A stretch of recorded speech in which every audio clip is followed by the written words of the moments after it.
예, 종목 발굴하러 가겠습니다. 오늘 이베스트 투자증권 이비즈 영업팀의 염승환 부장과 함께합니다. 어서 오십시오. 네, 안녕하세요. 네, 안녕하세요. 첫 번째 이슈는 어제 저녁에 이제 문재인 대통령과 시진핑 중국 국가주석이 통화를 했지 않습니까? 네. 하다 보면 이제 시장에서는 당연히 이제 루틴적으로 네. 방한 기대감, 그러면 이제 화장품, 면세점은 좀 먼 것 같고 뭐 이렇게 나오거든요. 부장님께서는 좀 어떤 그림 그리셨어요? 사실 그러니까 오늘 근데 보니까 그 펄어비스가 막 주가 급등하더라고요. 네. 그러니까 그거 보니까 게임주인가 또 싶기도 한데, 그러니까 중국과 관련된 기업들이 좀 움직이고는 사실 있습니다. 오늘 뭐 화장품도 그렇고. 네. 근데 이제 뭐 사실 시진핑 주석이 작년에 한번 방한을 하기로 했었는데 네. 그게 이제 미뤄져 버린 거죠. 근데 이제 뭐 제가 오늘 좀 말씀드리고 싶은 요지는 뭐냐면, 결국 이 모든 게 이루어지려면 어쨌든 빨리 백신 접종이 이루어져야 되거든요. 우리가 이제 어쨌든 뭐 집단 면역이 생기든 또 2주간 격리라든가 이런 것들이 해제돼야 시진핑 주석이 또 방한을 하고 그 후에 중국인들이 들어올 수가 있는 거거든요. 그렇죠. 그래서 예. 결국에 이제 저는 그런 그림에서 좀 이제 오프라인과 좀 관련된 기업들 좀 사놔야 되는 거 아닌가 해서 좀 말씀을 좀 드리는 거고, 사실 이들 기업들이 뭐 안 오른 건 아닌데 여전히 뭐 좀 계속 그 하반기를 염두에 두시고 비중을 좀 늘려야 되겠다 싶어서 좀 말씀드리는 거고, 어제 기사 보니까 진짜 백신 관련해 가지고 이스라엘 같은 경우 백신 접종자 같은 경우 이제 추적을 해보니까 감염률이 이제 0.015%밖에 안 될 정도로 뭐 거의 그냥 감염이 안 되는 거고. 네.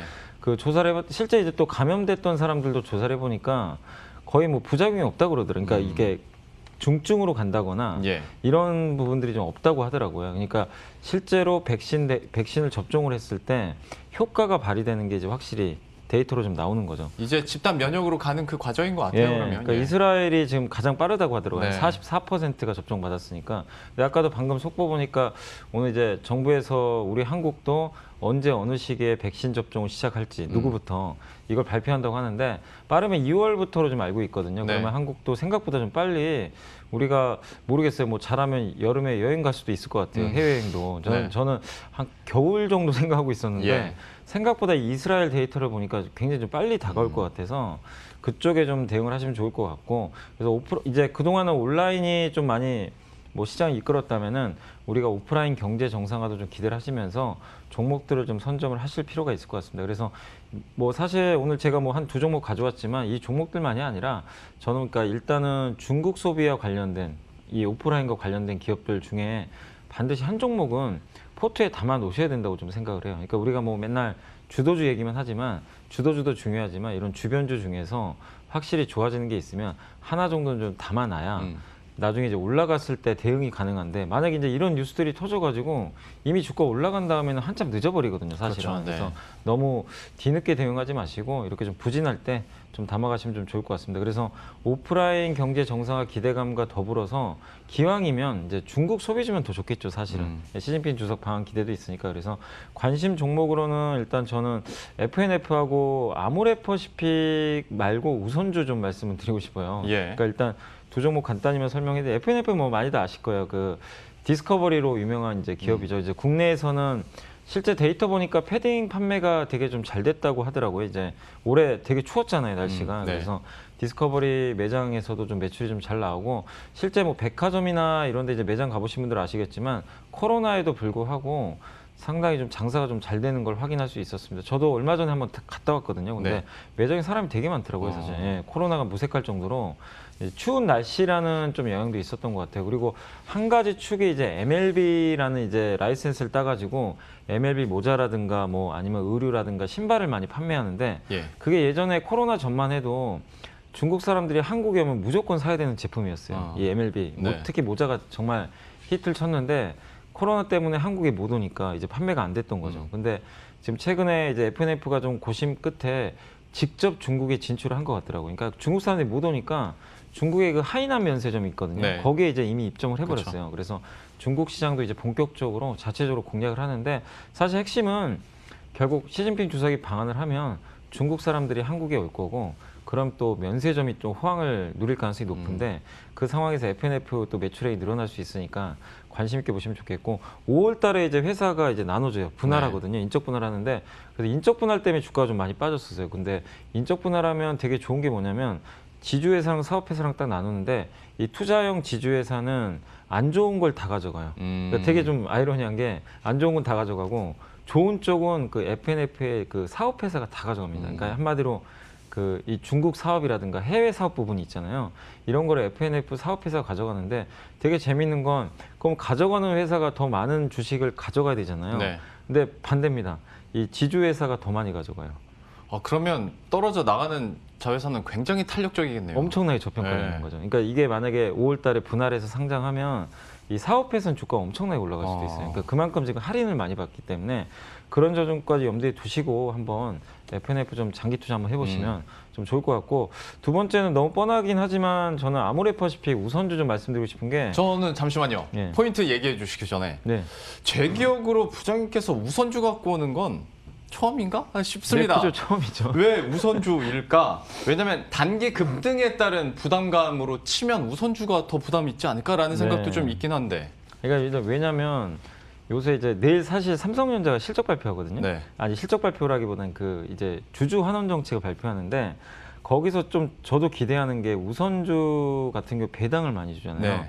근데 내일 아마 특별 배당 발표를 할 것 음. 같아요. 그러니까 이 뭐 상속세 문제도 있고 하니까 근데 만약에 특별 배당을 발표를 하는 순간 시장이 기대했던 것보다 이상 나오면 이게 우선주들한테 엄청난 모멘텀이 될 수가 있습니다. 이게 왜냐하면 커지니까. 예, 본주보다는 특히 우리 한국의 대표 기업 삼성전자가 고배당을 발표하는 순간 우선주의 매력은 확실히 예전보다 올라갈 수 있어요. 그러면 이게 다른 회사들까지 파급 효과가 생길 수가 있거든요. 그러니까 그런 관점에서 저는 일단 우선주를 좀 최근에 눈여겨보고 있고, 그리고 일단 본주가 근데 이게 기본은 뭐냐면 본주가 안 좋으면 우선주 의미가 없어요. 그렇죠. 그죠? 예. 본주가 잘 나가야 됩니다. 근데 저도 사실 예전에 아모레퍼시픽 그렇게 좋게는 안 봤습니다. 몇 년 전, 그러니까 작년까지만 해도 너무 LG생활건강이 많이 밀리는 게 보여가지고 근데 올해는 좋아집니다. 왜냐하면 그동안 이제 온라인 대응을 못 해가지고 좀 부진했었는데 온라인 쪽으로도 지금 중국 쪽으로 매출 비중 많이 늘려놨고, 얼마 전에 기사가 나왔는데 희망퇴직 받은 것 같더라고요. 네, 그러니까 네. 구조조정을 한다는 건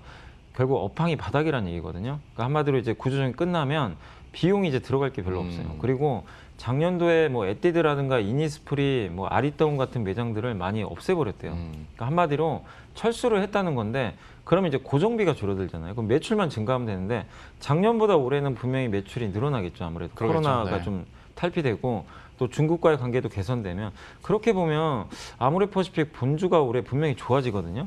근데 그 본주와의 지금 괴리율이라고 하는데 이게 너무 많이 벌어진 것 같아요. 그러니까 보통 본주와의 괴리율 우리가 흔히 하는 말로 뭐 40에서 50% 정도인 기업들이 많은데 네. 이 기업은 뭐 예전에 뭐 불과 한 2, 3주 전에는요 거의 70%까지 벌어지기도 했어요. 그러니까 너무 벌어진 거예요. 네. 그러니까 가격적인 면에서 저는 차라리 아모레퍼시픽보다는 차라리 왜냐 아모레퍼시픽이 좋기 때문에 우선주가 좀 더 매력 있다, 올라갈 여지가 남아 있고, 그리고 내일 삼성전자의 주주 환원책이 뭔가 또 드라이브를 걸 수 있다고 생각하고 있기 때문에 제가 뭐 웬만하면 우선주 얘기 잘 안 하는데 네.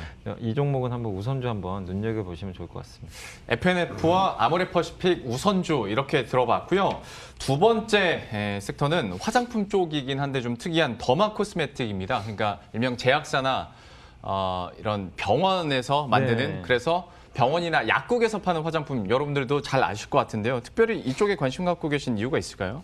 사실 제가 이제 오늘 가져온 종목이 원래 동국제약이 들어가 있어요. 근데 제가 평소 작년부터 동국제약 되게 관심을 좀 갖고 많이 봤는데 네. 주가 되게 안 가더라고요. 근데 아무튼 이제 동국제약을 좀 말씀드린 이유가 뭐냐면 이 더마 코스메틱이라고 원래 동국제약은 의약품이 있었잖아요. 네. 제약회사인데 뭐 마데카솔 같은 거 만들고, 근데 마데카 크림이라는 또 이제 피부 주름을 개선하는 그 화장품을 만들어 가지고 홈쇼핑에서 엄청나게 대박이 났어요. 그래서 한때 주가 많이 올라갔는데 이 더마 코스메틱이라는 이제 용어가 최근에 신조어로 좀 급부상하더라고요. 그러니까 찾아보니까 이제 코스메틱은 화장품인 거 다들 아실 거고 네.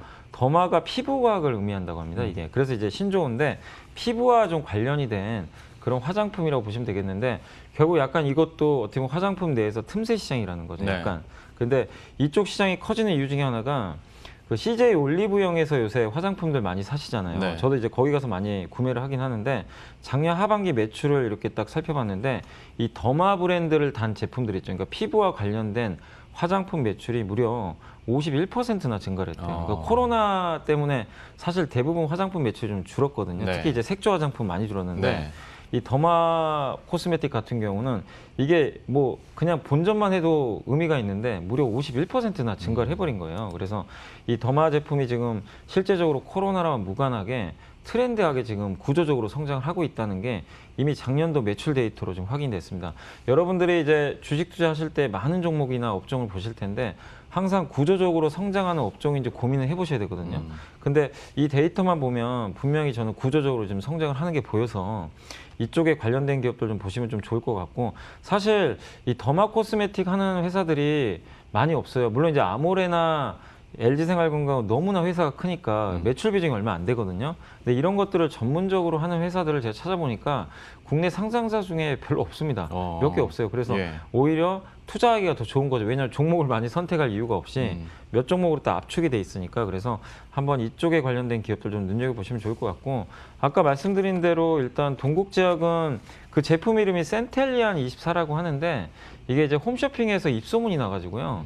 굉장히 이제 매출이 잘 되는데 핵심 포인트는 사실 국내가 아니고 이거는 중국입니다. 네. 중국에 작년도에 한번 그 이제 유명한 유튜버들을 이용해 가지고 한번 테스트 삼아서 그 광고를 한번 한 적이 있는데 15분 만에 뭐 거의 완판이 됐다고 하더라고요. 그 정도로 히트를 뭐 구사를 했는데 올해는 이제 유통망을 확충해 가지고 중국에 본격적으로 진출을 한다고 하니까 동국제약 좀 최근에 주가 좀 오르긴 했지만 제 생각엔 이렇게 고성장하는 기업 아직도 좀 싸지 않나 이렇게 싶어서 오늘 좀 말씀드렸고, 두 번째는 이거 그 집에 아이들 있는 분들은 다들 아시는 브랜드입니다. 아토팜이라고. 네. 안 쓰시는 분이 아마 없으실 거예요. 네. 그래서 기본적으로 쓰는데 어쨌든 아토팜도 기본적으로는 잘 팔리는 제품인데 작년에는 조금 그 성장을 못했대요. 근데 제가 말씀드리고 싶은 거는 이제 제로이드라는 브랜드가 있어요. 이게 메디컬 그 스킨케어 브랜드거든요. 그래서 피부과에서 파는 화장품이잖아요. 맞아요. 예, 잘 아시네요. 그래서 이 제로이드가 작년도에 굉장히 성장을 많이 했더라고요. 근데 아시겠지만 네오팜도 그동안 주가가 화장품하고 똑같이 그냥 빠져버렸어요. 굉장히 부진했는데 더마 코스메틱 열풍을 좀 힘입어서 올해는 다시 한번 좀 턴어라운드 할 것으로 좀 보여지니까 이 두 종목 동국제약과 네오팜 좀 화장품 내에서도 한번 확실한 뭔가 좀 모멘텀이 있다고 생각하니까 관심을 갖고 대응하시면 좋을 것 같습니다. 그 센텔리안 24라고 하니까 작년에 동국제약 한번 얘기해 주셨던 네, 기억이 맞아요. 번뜩 나는 것 같습니다. 그리고 네오팜까지 얘기를 해주셨으니까요. 더마 코스메틱과 관련해서 관심이 있고 투자하실 계획이 있다면 이 두 종목에 대해서 좀 관심 있게 계속 지켜보셔야 될 것 같습니다. 이베스트 투자증권 이비조이 영업팀의 염승환 부장과 함께했습니다. 오늘 말씀 고맙습니다. 감사합니다. 예, 그럼 저희도 여기서 인사드리도록 하겠습니다. 오늘 시장도 끝까지 마무리 잘 하시고요. 저희들은 내일 이 시간에 또 새로운 전략과 종목들 들고 다시 찾아뵙도록 하겠습니다. 시청해주신 여러분 고맙습니다.